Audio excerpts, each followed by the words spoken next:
Good evening, everyone. It is Jay Scott. Once again, you're listening to the Hook Rocks, the Ultimate Rock Community Podcast. Hope you're doing well. Hope you're staying safe, staying healthy. Lots going on out there. Hope you're keeping a smile on your face and you're using things like this, like the Hook Rocks podcast and music or whatever it is to be the escape that you need.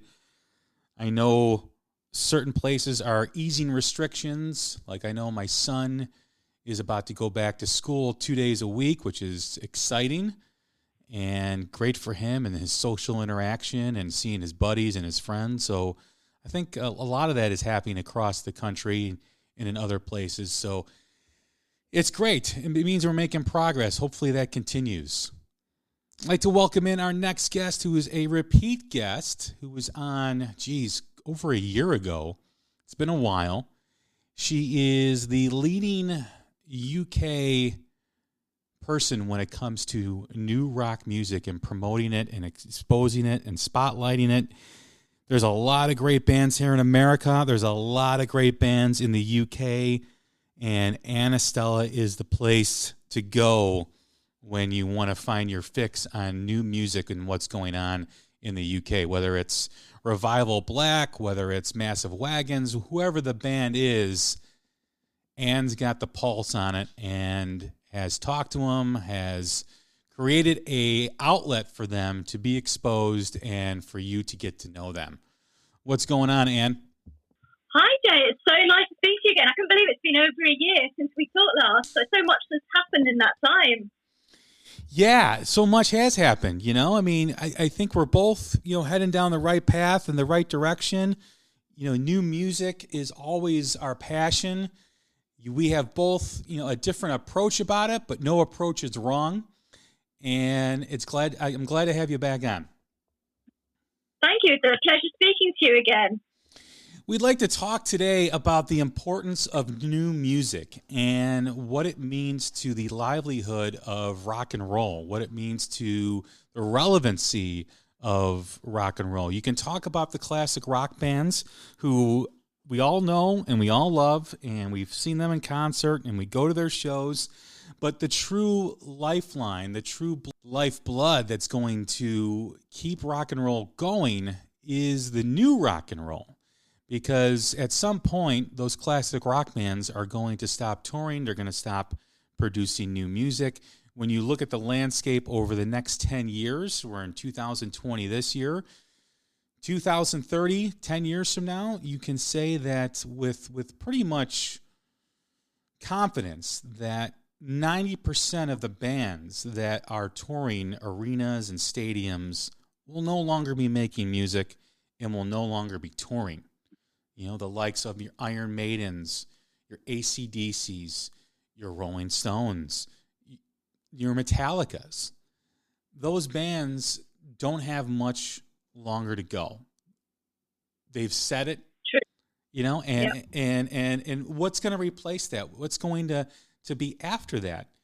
That's why we need to concentrate on new music. That's why we need to focus on new music. That's why we need to be open to listening to new music, whether it's here in the States. I think it sums it there. And what I've found from speaking to people, it's just some people, let's say, that you get the impression that your support of new music, or our support of new music to them, somehow is disrespecting the classic music that they love and that they want to listen to.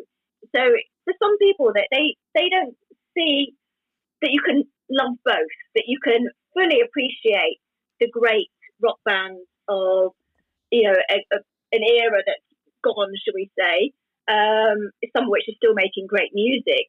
But you can also support and love the new bands that are coming through at the moment, with especially ones with, just incredible talent and a sound that's absolutely their own. I think until, some people are very stuck in their ways like that, and until we can get the rock fans on board to opening their minds up to listening to new music and supporting it, then in a way they're going to be the ones killing rock as a genre, by clinging on to the past. Well, that's great. You have a connection with a specific band or a song or a time. And of course, we all do, especially rock music. It means something to us very, very deeply, very personally. But, younger people, for example, aren't going to necessarily have that same connection that we did to the music that we loved growing up. So it's really, really important to sort of grab hold of these new bands and celebrate them as much as possible, and showcase them, and really give them the support that they deserve. I agree. When you talk about the rock fan, it really falls under three categories, right? It falls under your classic rock, hardcore rock fans that have been listening since the 70s and 80s.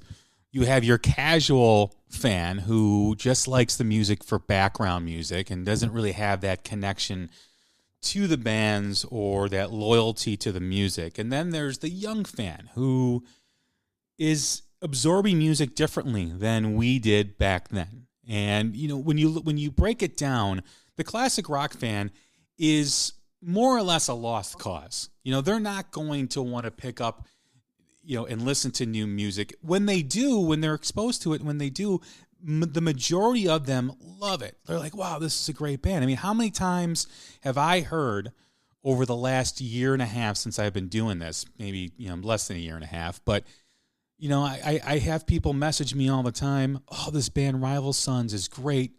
How come I didn't know about them before? Well, Rival Sons has been around for 10 years, 10 plus years. Yeah. And it's the classic rock fans' refusal to open themselves up and keep an open mind to listen to anything new. Now, when they hear Rival Sons, they're like, oh my God, this band's great. Well, why would they not think that other bands that are out there can give them the same pleasure, can give them the same type of escape that they get with Rival Sons? I mean, that's the point, because you get the fan go, oh, new rock sucks. It's not like it was back then. Well, nothing is going to be like it was back then. You can't compare it. Nothing is going to be the same as Motown. Nothing is going to be the same as Guns N' Roses, as Metallica, as Aerosmith. But do we want them to be the same? No, we don't. A lot of the new bands, those are their influences. Their influences are rooted in classic rock, but they've made it their own, and they have their own sound. And that's brilliant. Nobody wants to go and see a copycat band unless you actually want to go and see a cover band. But we're not talking about cover bands here, because you'd rather see the real thing if that's what you were into. If you want to go see Aerosmith, you want to go see Aerosmith. But you've got to give the new bands a chance. Listen to their music, listen to what they're doing, and I think people would be absolutely blown away. If they open themselves up to it. I think a lot of people don't see the new music. Well, they're not finding it easily enough. And I don't know if it depends on what country you live in or what the reason for that is. But it's certainly out there. And, speaking to the UK at least, we have so much new music at the moment, and it's never been easier to find. And what I love about the bands is that they're really, really interactive with their fans. They appreciate the support. They're not making money from CD sales the way the bands used to. So they appreciate the support. They appreciate people coming out to see them, retweet, like their page, whatever. And of course, you're not going to get that with the classic rock bands. You're not going, you can't interact with them on social media the way you can with the newer ones. And it's great to be able to follow the journey of some of these newer bands and watch them as they progress over the years. One band that you mentioned Rival Sons. Of course, you've got British bands like Master Wagon's also been around for over 10 years, and people are now really getting to see what they're made of. And of course, we could have seen that years ago, but social media, from that point of view, has been fantastic in getting to know what's out there.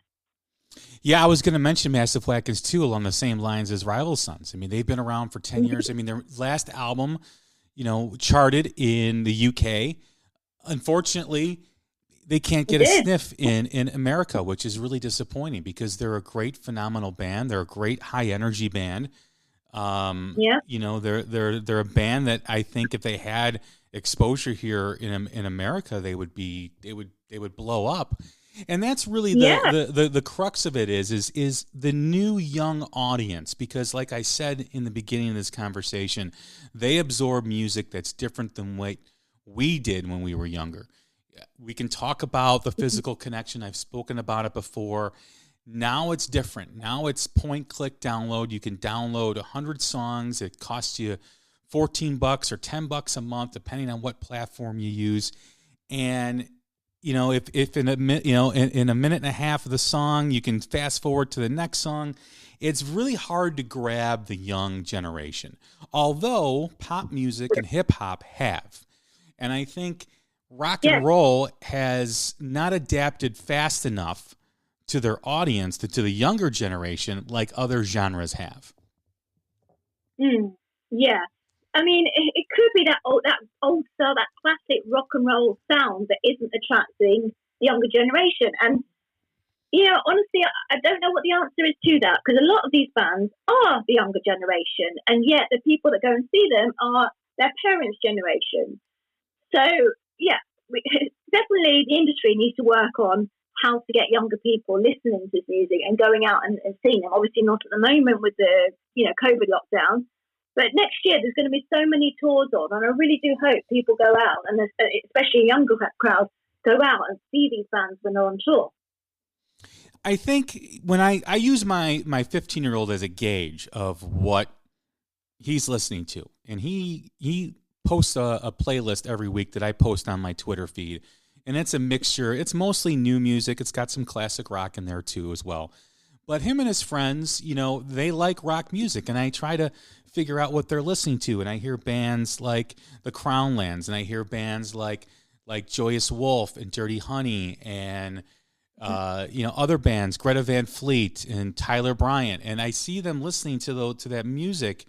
And, one of his friends, listens to Massive Wagons too as well. So that's always really good. But, the masses of young people still are behind, the curve when it comes to listening to rock. I do think, even though it was based on a time in the 80s, the movie The Dirt, which the subject matter is Motley Crue, it's their autobiography, it's their movie, really resonated with a lot of young people. When you look at the demographic, according to Forbes magazine, prior to that movie, the demographic for Motley Crue and the people buying their music and merchandise was 30 and over. Okay. After that movie, it became 25 to 35. So I think it was even 21 to 35. So the majority of the people are younger people buying that music, where, it's become like the Fast Times at Ridgemont High, which was a movie here back in the 80s in the U.S. that resonated with the younger generation. I think now that, every kid has seen that movie and exposed them to hard rock, exposed them to the lifestyle, to the partying, to the rock and roll and all that stuff. And all the kids are like, yeah, we've seen that movie. We love that movie. And I think that's transferred over to rock music, where now they're listening to the newer bands because that's their generation. Yeah, I mean, making rock more mainstream, that's a whole another kettle of fish. I mean, how do we make rock more mainstream? If we get the commercial radio stations playing newer rock music, but, at the end of the day, they've got their shareholders and their sponsors and everything to keep happy. And they know that if they play, Led Zeppelin, AC/DC, Deep Purple over and over again, they're going to keep the majority of their listeners happy. Therefore, their shareholders are happy. So they're not willing to take the risk on playing new bands. It's that question: where do we go from there? We want more exposure for these bands. They could pay to tour with a bigger band, which I don't agree with, but that's the way it's done. But this is something that I feel quite strongly about, that the bigger bands, if they would only take out with them smaller bands, when they went touring, which some of them do, credit where credit's due, but not enough of them. I think that'd be a great way for the bands to get exposure. The problem we've got as well with mainstream exposure is if the bands become too mainstream, that will put off a lot of rock fans, because although we are kind of saying, yes, we want everyone to hear about rock music, we want them to embrace it as much as we are, there's still an element of, well, what happens if that does become true, and that people start, in their masses, listening to bands that we've been listening to, say, for the last 5 or so years, are we going to think, oh, well, the band's sold out, or oh, we're not going to find them cool anymore? There is a kind of, I was going to say, like a snobbiness, I think, among some rock fans, where if a band that they love and that they've sort of supported since the beginning starts getting too popular and a load of new fans kind of jump on the bandwagon, then they, there's a chance they'll turn against the band and they're no longer cool. So bands have got new bands have got, a lot of issues to contend with, I think, there. It's a fine line, I think, for some people. Do they go and chase the dream of being, selling out stadiums and being big and risk alienating a portion of the fans that, were there from the start? Or is it a case of rock fans just having to accept, well, if we want them to be exposed more, we want them to have a much bigger following, then we've got to be happy for them when that happens. Yeah, which I agree with. Yeah, I think. Yeah, I think a small. I agree with you in that.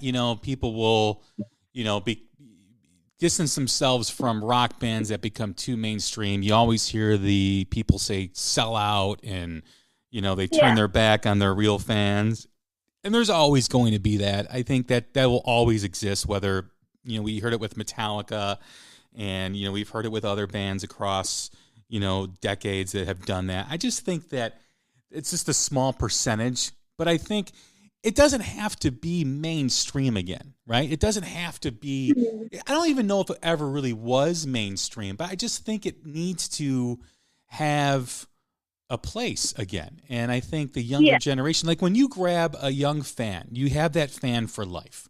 That fan will always be a fan of yours if you're a young band. I mean, look at the classic rock fan. All these classic rock fans have been fans of these bands since they were kids, and they shell out hundreds of dollars, thousands of dollars sometimes to go see a band that they love because they've been listening to them for decades. So that's when you really want to grab them, and that's why it's so important. I just think that, it's becoming a singles type of world we live in, meaning that, people, young rock fans, listen to the singles. These bands, these hip hop artists, these pop artists drop a single every couple weeks or every month or whatever the case is, and then boom, they listen to it. And I think that is really, and you see a lot of bands going that way, especially here in 2020. They're releasing a lot of EPs. Of course, the pandemic has a lot to do with that, but I think that's going to be the trend going forward, is a little bit of music over a long period of time where kids can absorb it and kind of keep their focus and attention on them. Yeah, definitely. I agree with that. Yeah, I mean, when you look at, Greta Van Fleet was a band is a band that really connected with a lot of young kids. My son, his friends, they all listen to him. We can say what we want about them. I'm a big fan. I know there's a lot of people that aren't, and that's fine. But those are the classic rock fans that say, the comparison to Led Zeppelin, or they're not that good. But the fact remains is that we need that band along with a couple others that are gaining popularity, like the Struts that are from the UK. Another one is Tyler Bryant that's about to release an album. We need those bands to really connect with the younger audience because it means so much for the other bands behind them. Yeah, absolutely. And it's the connection that's the important thing there as well. If you're not connecting with your fans, then you don't have a chance. That's what it's all about. So, whether some of these bands aren't connecting and therefore they're not getting a younger audience, well, whether that's true or not, we'll have to see. But I think the more a band can do to connect, then the more chance they've got of getting the audience to stay with them and to really follow them and feel a part of that experience.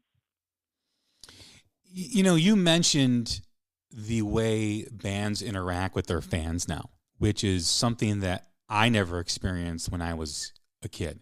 Bands did not interact. Obviously, we didn't have the platforms we did back then, But even at shows or even at concerts, you didn't have accessibility to the bands like you do now.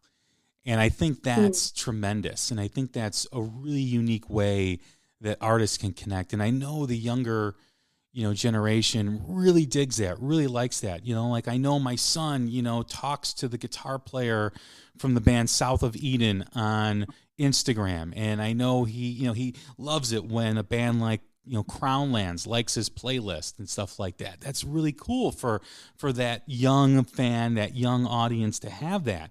And I think that is a great, unique way. And I think that's a awesome thing to do to capture young fans. Yeah. Definitely social media is the way forward.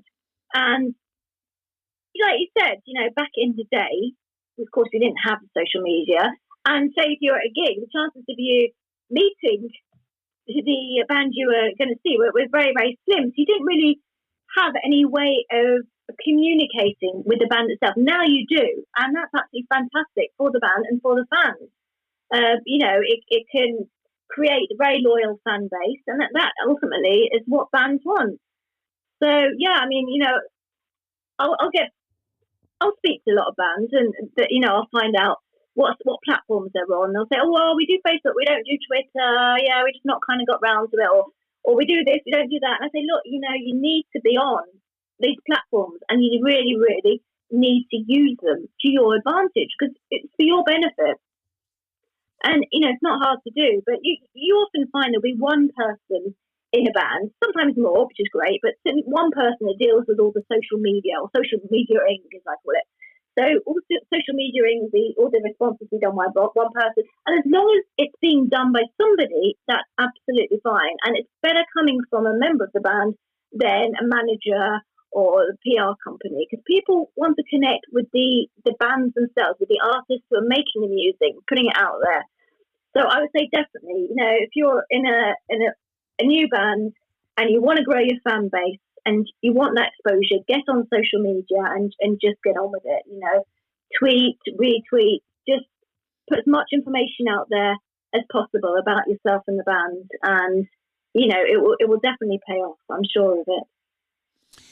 Yes, I agree. It has to happen. I mean, that's just the way it is right now. And being on all social media platforms, you really need to be on the big three. You need to be on Instagram, you need to be on Twitter, and you need to be on Facebook. You need to have your YouTube page. Most bands, I think every band has a YouTube page, but you need to cross-promote all that stuff. You need to share all that stuff and get the word out, because that's how, some bands, when you go on their YouTube page and you click on their video and you're listening and you says show info and you click on that, some bands don't have their links to their social media, and they're losing an opportunity for a fan to be like, oh, they're on Twitter, I use Twitter. Oh, they're on Facebook. They need to do that. It's so important. Yeah, I mean, I've discovered some incredible bands, as you know.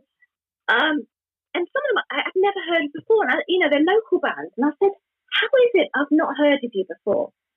And it's like kind of they shrug their shoulders. I don't know. And, then I look at the social media. They don't have any. I was thinking, this is absolutely crazy. Maybe they're on Instagram or something. But they need to get out there. And because, at the end of the day, you need to do as much as you possibly can to promote yourself. Of course, some people pay others to do it. And that's fine if they want to do that. But they're going to get more out of it if they do it themselves. If they go out there, they tweet every day, and they build up an audience. And that's the way forward, I think. Yeah, it's amazing how bands don't prepare themselves. And that's not every band, because there are quite a few that do. But if you're putting out a song on YouTube, and you're also going to put it out, let's say, on Facebook, you need to have everything ready to go you need to have your Twitter page, your Instagram all ready, because people, if they like it and they connect with it, are going to want more of you. They're going to want access to you.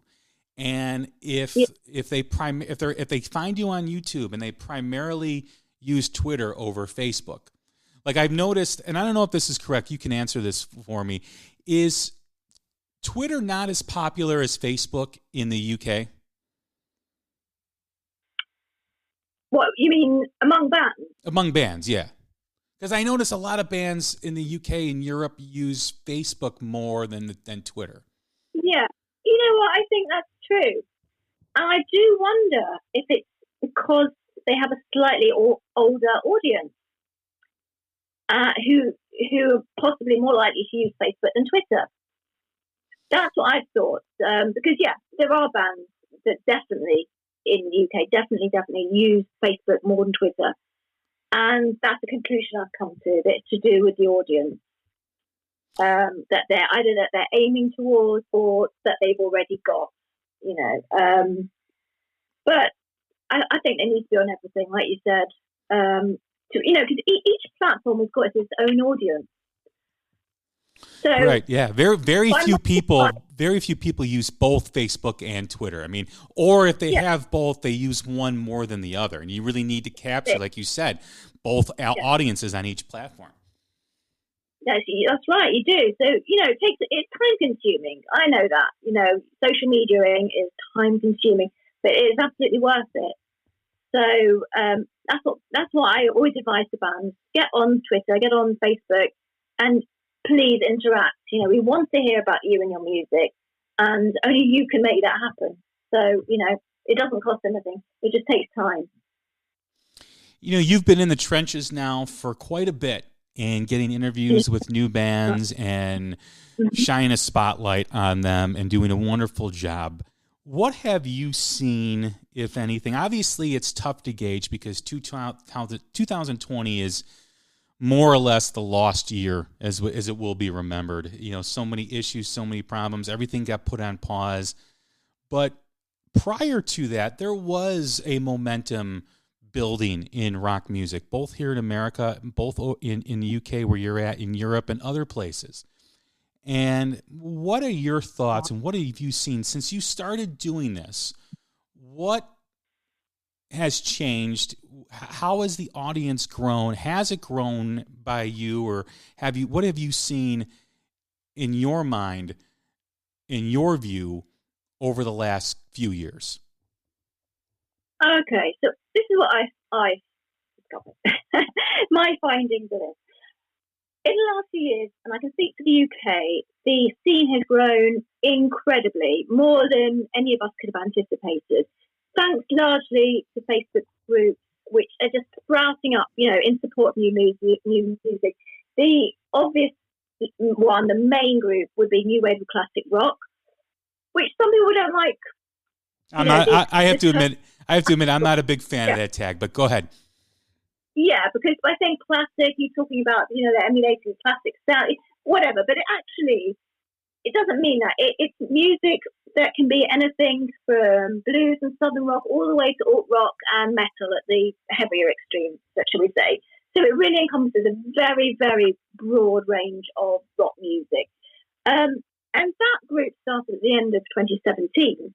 It's now got over 18,000 followers on Facebook. I mean, it's incredible and very, very active followers. And so, of course, this has led to other groups sprouting up, New Wave of Rock and Roll. There's so many that when I share interviews and articles on Facebook, I have a choice of about 60 or 70 groups to share in, which 3 years ago simply wouldn't have existed. So it's an incredible amount of support there. For new music and the emerging scene. Emerging rock bands is another one. We've got a large number of podcasts, of internet radio stations, all specialising in, up and coming rock music and artists. We've got a brand new magazine coming out now. You think that would be the worst time to bring out, print magazine when others are going under, but we've got an emerging rock bands bringing out their own magazine, and the reception to that has been absolutely phenomenal. So it's like, now is the time. And I know what you said about this year being a bit of a write-off, but actually a lot of artists have used it to the best of their ability. They're writing, they're still putting out albums that were ready to go. Of course, they're not touring or as much. There are, some bands I know have played some socially distanced gigs, and a lot of them have been live streaming, of course, on their Facebook pages. So it's all still going on. And I think everything is just set for when we come out of this lockdown situation to just explode even more than it has done. It's all that there's more and more bands cropping up all the time that I hadn't heard of. But I think listening to think, wow, they're just brilliant. And I don't really think this. I mean, well, I was going to say I don't think it will be so detrimental to the scene. Well, it will be because not all bands are going to make it through this, and of course, a lot of venues might not make it through this. We had a couple in Manchester that were set to close down amidst the pandemic, but have actually been rescued. So thankfully, that hasn't happened. But it's hard to predict really which bands are going to make it through and which aren't. But from what I've seen, there's absolutely no slowing down, and it's to the point where there's even new festivals. For next year, ones that were going to be in an inaugural year this year, like Bradstock, and then we have another one, Heretic Fest. So these brand new festivals, just promoting and playing the emerging rock scene, new bands. So they're going to be postponed the next other West Fest. So it's definitely not slowing down. Classic Rock, of course, have had their gaining momentum. I think on a daily basis. November time. I think we'll continue to do so at an incredible rate once lockdown's over. Yeah, I think we're dealing with kind of the same thing here, or things that are very similar. I think that now you're starting to see more of these bands releasing new material towards the end of the year. There's a hope that in 2021 things will begin to open up. I know some states are completely lifting all restrictions. We don't know, how that's going to affect the virus, or we don't know if there is going to be a second wave. A lot of people are predicting there will be, what that will mean. So there's a lot of uncertainty in that regard. There's also, like you mentioned, the uncertainty of the venues. I just had a member of NEVA, the party that promotes the Save Our Stages platform for local venues, small venues, and small theaters, for them to help get aid to stay open. And a lot of venues are going to be closing. A lot of them already have. So, I on one hand, I completely agree with you on all of it. But on one hand, there is going to be this surge of rock music that's going to come out once everything is lifted. And that's going to be great for the fan, right? There's going to be so much music. It's just going to blow up. And I hope that helps pushing that momentum of rock and roll back into relevancy.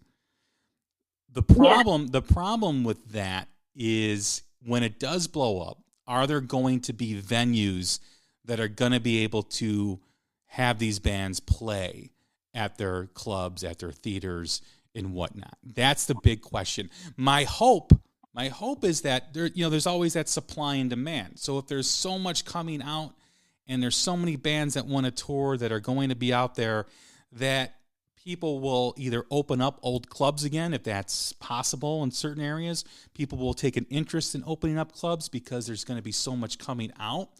That's a big question. I hope that happens.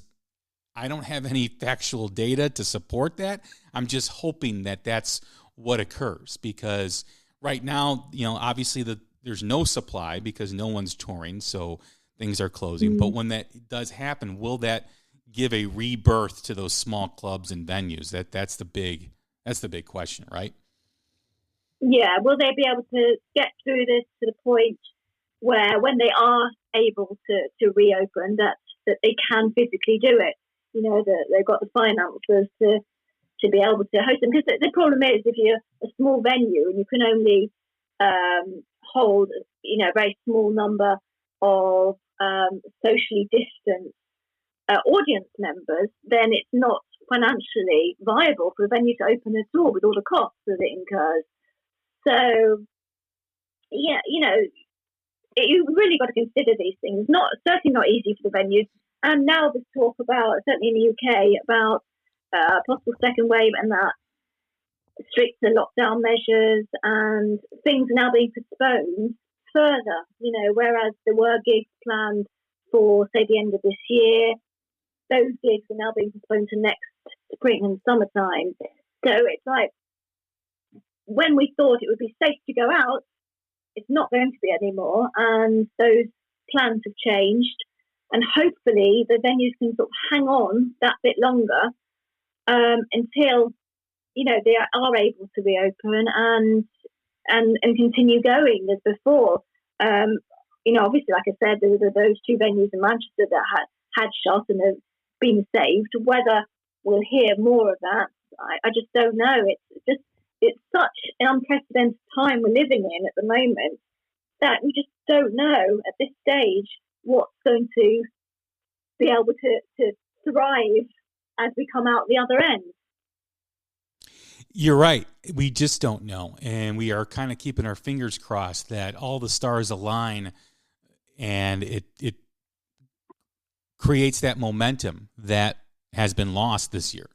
I really thought 2020 was going to be the year that rock really kind of punched through and it was going to create a buzz again. And that, of course, didn't happen. I'm hoping 2021 is that 2020 that I thought it was going to be. But there's still a lot of questions. There's still a lot of unknown. And that's really the frustrating thing is it's hard to plan a tour for a band, a new band that, is looking to get out there and build an audience. It's really going to be hard for a band that, wants to tour from LA out to the East Coast and kind of loop back and not have certain clubs in certain areas to play at because they're closed down. So they can't build an audience in that marketplace. So that's a lot of things to consider. It's really, like you said, there's so much unknown about what's going to happen. But I just think that when the music does come out, there's going to be so many bands that are putting out new music, so many artists that are releasing new music, and then the fans want live music. The fans want to get out there. I mean, there's so many people on my Twitter feed and on my Facebook page that say, I can't wait to get out and and see a live show. I'm itching to get back. I'm itching to get back to see a live concert. I haven't seen a live concert since last November. And, I do 20 to 30 shows a year. Obviously you go to a lot more than I do, but I think there is going to be that surge in people just wanting to go to a rock show again. Yeah, there certainly will be. I think everybody's just itching to get out. Of course, the problem we've got here in Britain isn't just coming out of the pandemic, it's coming out through Brexit, because that's going to cause issues, certainly for touring bands wanting to go tour around Europe, and for European bands wanting to come and tour in the UK. So we've almost got a double whammy there of issues that will need to be dealt with. Things that are going to make it harder for touring bands to do what they do best, which is tour. Another unknown, basically. Why is that a challenge? Explain the Brexit challenge for a band that wants to tour Europe or a European band that wants to tour the UK. I'm probably not the best person to ask about that, but certainly. Just give us the bullet points. Just the main things. I mean, it has to do with like passport and getting access to countries that you had free access to before. Yes, exactly that. Yeah, just borders, having to. I don't know what the actual process is by which bands need to go through in order to tour in the UK if they're from Europe, and vice versa. But there's certainly anything that's going to impede what the process and make it harder is not going to be welcome. And bureaucracy, we all know what that's like. So it's not going to be as easy, shall we say, as it is now. That's all I know about how Brexit's going to be affecting it. So from speaking to the bands I've spoken to, I interviewed a lovely Dutch band just a couple of weeks ago, and they said it's going to be harder. We're not sure when we're going to be able to come to the UK, how it's going to work. So again, we just don't really know how it's going to work. And that's why I was kind of comparing the Brexit thing to coming out of the pandemic. It's just another unknown at the moment. You mentioned before about the bigger bands taking on the smaller bands on tour, and some bands having to pay to get on a tour, and I agree with that 100% because I think that's so vital and so important. Because I remember back when I was growing up how if I didn't know much about the opening act, I would go to the show and they would be exposed to me. They would be I'd be able to see them. I'd be exposed to them, I should say. And that very rarely happens. I mean, one of the big tours that came through a couple of years ago or last year was Judas Priest and Uriah Heep. And I'm a huge Judas Priest fan. Uriah Heep, I appreciate their music, and there's some songs that I like. I wouldn't say I'm a big fan of Uriah Heep, but Judas Priest is a great band that I've loved for a long time. Now, I know a lot of it has to do with the promoter. The promoter wants to make their money back on the tour. They want to be able to make a profit. They want to be able to show that they've made a certain amount of revenue on the show, on the tour rather. Now, I agree with that. I mean, they have to make a living too. They run a business. I appreciate the business side of it. But my whole point, and I've spoken about this in the past, I don't think that you're going to sell more tickets because Uriah Heep is on the bill. I think you're going to sell just the same amount, whether it's Uriah Heep or the opening act is Massive Wagons, or the opening act is, Those Damn Crows, or, Revival Black, or Guerrilla Riot, or Riders Creed, or Takeaway Thieves, or whoever the band is from the UK. I think people are going to go see Priest, and then whoever the opening act is just who they're going to be exposed to, whether it's watching Uriah Heep, another classic rock band, or watching a new band. I think it depends on the mindset, I suppose, of the audience. Whether for me, I'd rather go and see the new band than another classic rock band. But like you mentioned, it's to do with money. That's what it's down to, and that's the reason the classic rock stations play classic rock. And it's the reason that classic rock bands will take out other classic rock bands with them on tour. That's who they. I suppose the promoter will say, well, this is what our audience like. They're coming to see this band, therefore they're going to like this band, so we're going to bring them out with us. It's short-sighted, and it's, at the end of the day, a lot of decisions that are made in the music industry are made by people who don't actually understand music fans. And that's a real shame. Or should we say understand rock fans?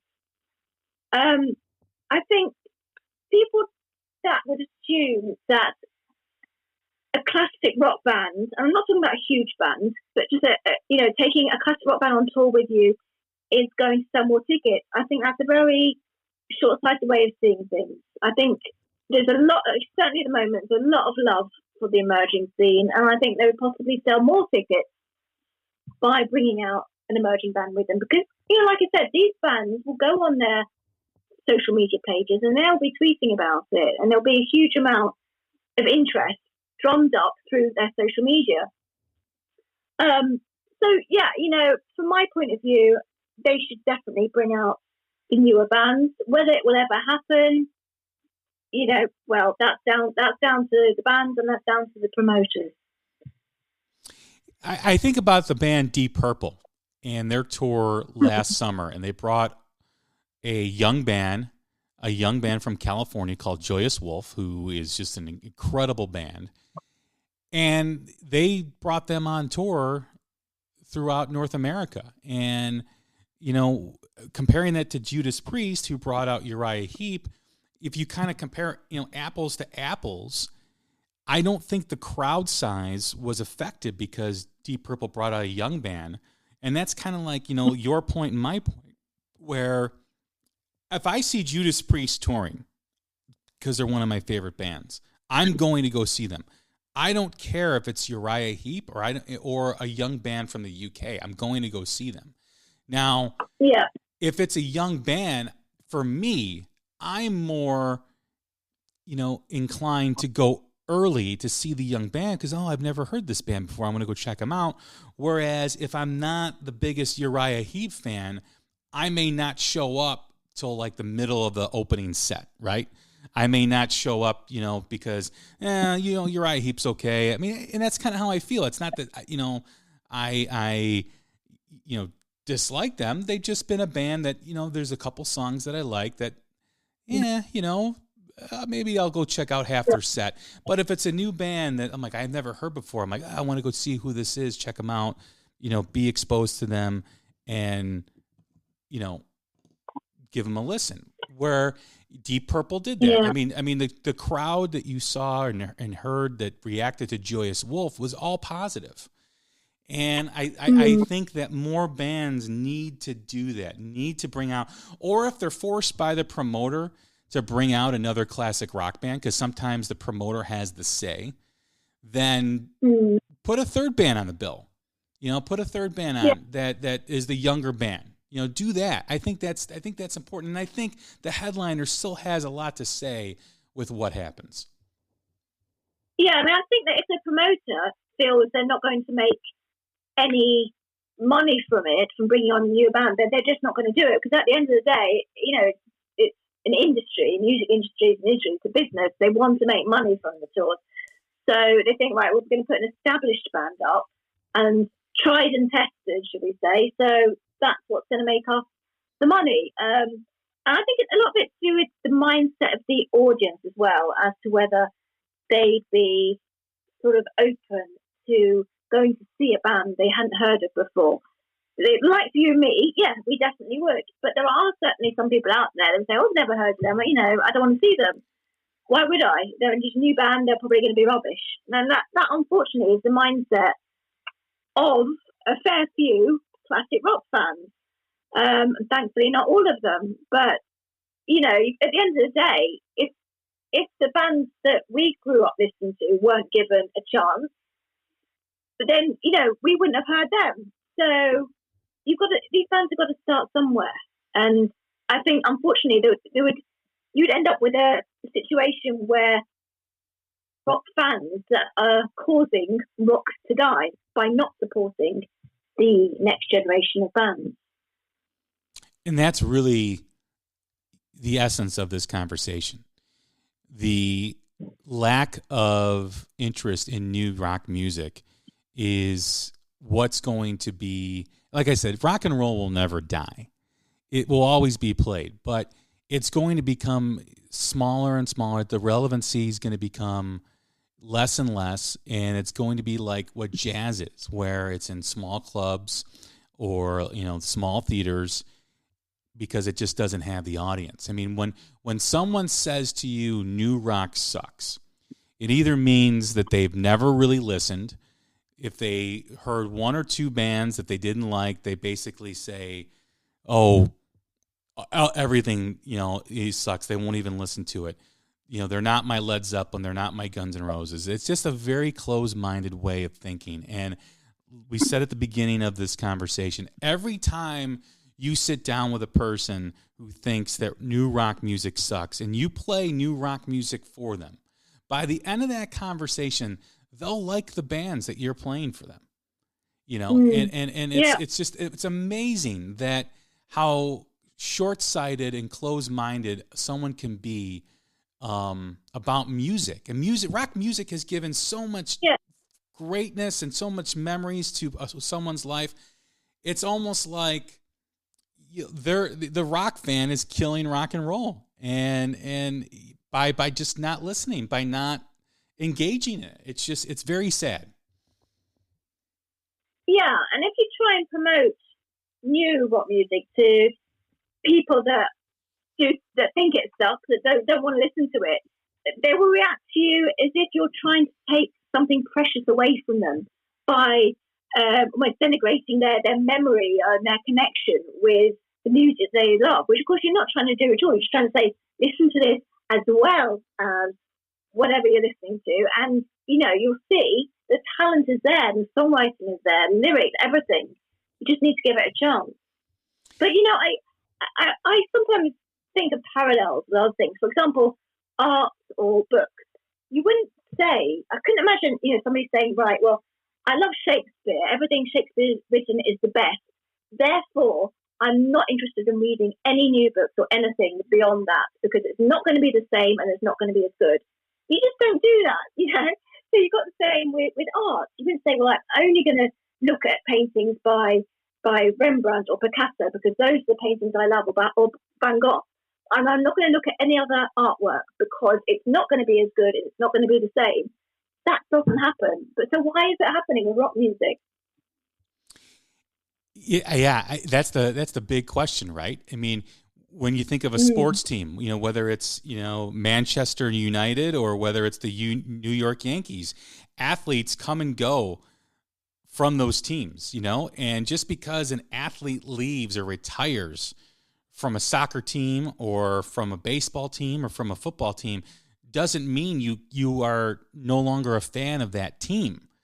There's a new player, there's a rookie, there's a guy that's never played before that's really good. And just because you love a band from yesteryear, whether it's Zeppelin, Crew, whoever, Sabbath, doesn't mean you have to stop liking them. I'm still the biggest Led Zeppelin fan. Cool.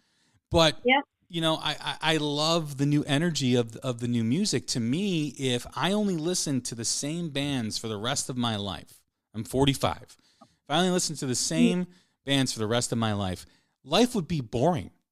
Like my musical journey would pretty much end. And I don't want it to end. I want it to keep going. And like I said, the classic rock fan is who they are.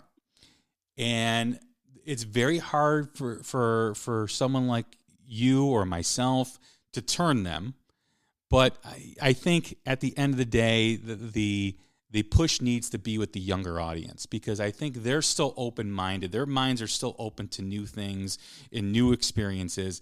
And I think really that needs to be the focus on what's happening out there. I think at the end of the day, the classic rock fan, let's say 25% of them like new music. The other 75% are set in their ways. They are who they are. And, why spend all that energy trying to get classic rock fans to turn when we should spend all our energy on capturing the minds of the youth and that audience? You know what I mean? Yeah, I mean, it's, a lot of it's about nostalgia for many people. But, you can still be nostalgic about the bands you love whilst also embracing newer bands. So it's not an either or situation. You can have both.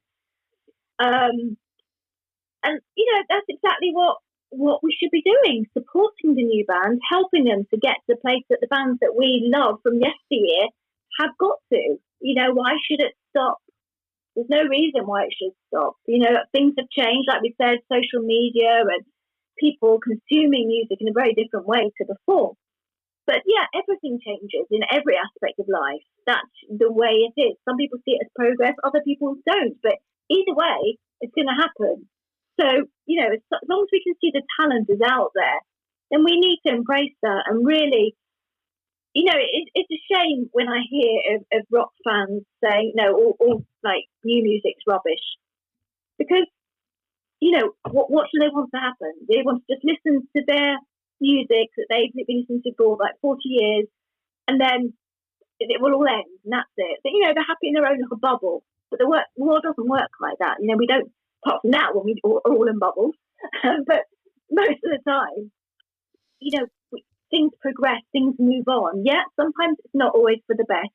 But when we see that the talent is there, we need to really celebrate that and push it forward. I mean, things are hard enough as it is with new bands getting noticed.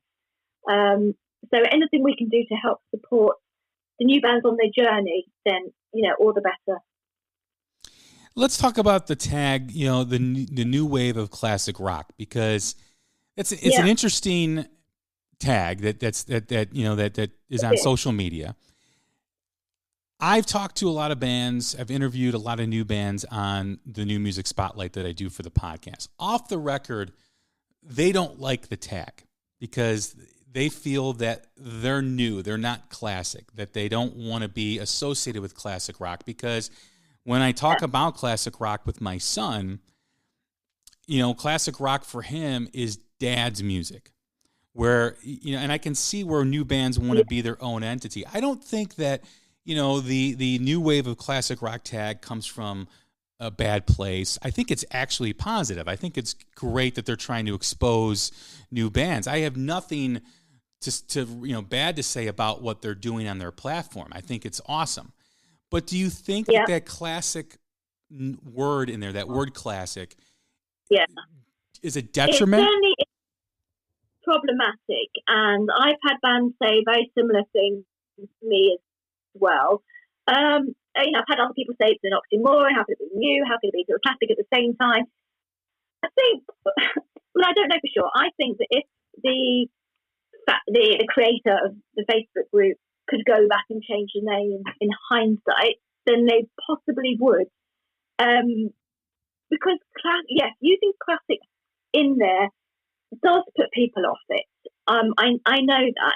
There's other similar names around, like New Wave of Rock and Roll, which doesn't have that classic tag, but you still think, well, the music then is rock and roll, which is a very specific genre within rock. I think it's a tricky one, because the way I tended to explain it in the past, and I wrote an article on this for a magazine, is that it's the new bands that's going to be the classic rock bands of the future, if you see what I mean. So these are the ones that are going to be pushing ahead, that will eventually be considered by future generations as classic rock bands. So it's not so much about the sound or the style of the music, but about where they're heading, if you see what I mean. Yeah, I see that, and I understand that, It's a very difficult thing, because you're trying. I look at it when I see it is the new wave of classic rock is you're trying to grab the classic rock fan, the classic rock audience, into being exposed to this new music, which is great. That's how I read it, and I think a lot of people read it the same way. But I understand your description of it, where these are the bands that are going to be the future classic rock artists. Yeah, it's a very fine line to walk. It's a very tight. It's kind of like a tightrope to walk in people's perception. Yeah, it's like if you have to explain it, then it's not good, Right. So what term would encompass the emerging scene? The only thing that you could say is the emerging rock bands, which is now being used. So that's probably the way around it. But, new wave of classic rock has become so well known now that it almost doesn't really matter how it's interpreted, because you can see so many bands connecting with that genre and embracing it and wanting to be considered a part of it, or, the whole I couldn't say the sound that encompasses, but there's many sounds and many styles that encompasses. So I don't think it. I think we just found a new hashtag, Anne. I think we can merge a new hashtag. New wave of emerging rock. New wave of emerging rock. Yes, that's nice. Right. Okay. Let's copyright that. But I think because I like the tag new wave of rock, but I kind of also see your point. But emerging rock bands does a fantastic job with what they do in their presentation. Taking that word emerging with new wave and rock, a new wave of emerging rock. I think there you go. I think that's a good hashtag. Yeah, it would be. I mean, I don't think New Wave Festival is going to change now that they're so well known. But yeah, I mean, there's certainly room for other people to bring out their own names if they wish to. But it is what it is. So I don't think it's such a bad name, quite honestly. Yeah, I mean, like I said, I think it comes from a good place. I don't think it's but I think it's I think it's focusing energy on the wrong crowd. I think everything that should be marketed and pushed should be towards the younger generation. And if some classic rock fans want to come into the fray and listen to the new bands, great, that's awesome. Instead of spending 80% of your energy on what 20% will give you, spend 20% of your energy on what 20% will give you. I mean, don't try to spend more energy on something that is like a big ship in the night trying to change its course and turning, and it takes forever to do that. So that's kind of like my analogy for it. I don't know if that's good or bad, but that's kind of where I see it. I just think that, like I said, I think it's great. I think it's positive that they are promoting new music. I just wish that hashtag would be different, because I just think it sells the wrong thing. Yeah, I mean, when they started, I don't think they had any idea it was going to take off to the extent where it's been used in, say, Classic Rock magazine as a term. You know, it's almost a genre within itself. New wave of classic rock now. It's that widely used. So, you know, it's like bands that pick names, and they get really big, and they look back and say, well, if I knew we were going to be this big, I would have chosen the better name. Like Foo Fighters, for example. I'm pretty sure that Dave Grohl once said that. So, yeah, you know, once it's done, it's done. The fact is, people know what it is, and when they see New Wave Classic Rock, they know what they're going to get. They know it's about the emerging bands, and that it's not, hopefully they realise it's not all going to be bands that just have a classic rock sound. Because they don't all have that sound. You know, they're all completely different. Anne, once again, it's been a great conversation. I really appreciate you doing this. Thanks for coming on the podcast once again. Lovely talking to you. Thank you very much for having me. Why don't you plug all your stuff? I know you got a lot going on, so you can have the floor. What's going on with you? Well, I'm concentrating at the moment on my interviews for YouTube. So check out my YouTube page. Links are on my pinned tweets on Twitter, Anne Estella Rock. And that's mainly what I'm focusing on. I have got a big project in the pipeline, as you know, which I'm not going to go into details with yet for fear of jinxing it. But believe me, you'll be the first to know, and I will definitely be shouting about it if it gets off the ground. That's great. That's awesome. Once again, you know, Anne Estella is in the trenches in the UK, spotlighting bands, interviewing bands, showcasing them wherever she can on Twitter, YouTube. She's great. She knows her stuff. Thanks again, Anne, for coming on the show. Thank you again. Lovely chatting to you.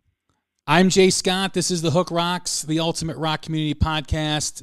Hope everyone enjoyed the show. Stay safe, stay healthy, and we will talk again soon. Thank you. I'm a soldier. I'm in the trenches, fighting every day to succeed. I can feel the blood rushing through my veins. I'm surrounded by enemies. I'm sick and tired of you telling me gotta calm down. I'm sick and tired of you telling me I gotta slow it down. I'm getting stronger every day. I'm getting stronger. Baby, break this chain. I'm getting stronger. I finally made up my mind. I'm getting stronger. She's a dancer. I seen you, baby. You constantly. We need to keep kids safe online, but some special interests are sending policymakers in the wrong direction, pushing the so-called App Store Accountability Act, demanding government ID from all users just to download an app, replacing parents' judgment with government mandates. It doesn't even stand up in court. A better bipartisan bill, the Parents Over Platforms Act, would put parents in the driver's seat, empowering parents and businesses to keep kids safe without drowning all of us in red tape.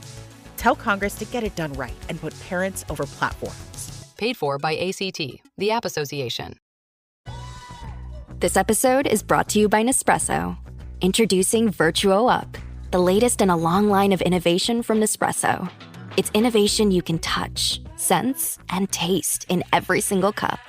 With a 3-second start, easy open lever, and dedicated brew over ice button, it's even easier to enjoy your coffee your way. Sip for yourself. Shop Virtuo Up exclusively at Nespresso.com.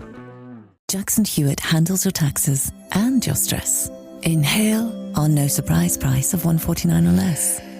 Exhale, paying more for complicated taxes. You won't. Inhale, new tax law knowledge. Exhale, missing out on your biggest refund? Certainly not. Don't miss paying $149 or less. Rest easy. Jackson Hewitt's got your taxes. Guaranteed. Limited time offer for new clients on Virtual returns. Participating locations only. Terms at jacksonhewitt.com/149.